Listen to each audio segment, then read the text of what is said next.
Pengamat Hukum Tata Negara Universitas Udayana, Profesor Yohanes Uspunan merasa prihatin melihat dari tahun ke tahun demokrasi di Indonesia tidak mengalami perbaikan.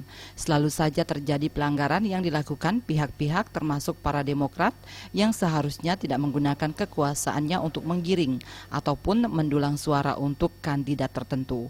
Untuk itu, tindakan tegas harus dilakukan sebagai efek jera.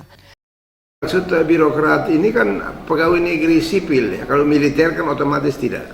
Ini kan maksudnya supaya tidak ikut-ikutan menjadi panitia, menjadi apa, mereka harus netral. Apalagi menjadi tim sukses, kan itu tidak boleh kan. Nah, kalau ada temuan-temuan pegawai negeri yang terlibat seperti itu harus dilaporkan. Kalau bisa, bikin satu sanksi sampai pemecatan sekalipun, itu lebih bagus. Dengan cara begitu orang akan memberikan penghormatan terhadap demokrasi yang penuh dengan nilai-nilai keadilan dan nilai kepastian hukum itu. Ditambahkannya pengawasan terhadap proses pilkada harus dilakukan dengan ketat, tidak saja oleh aparat terkait tapi juga oleh masyarakat.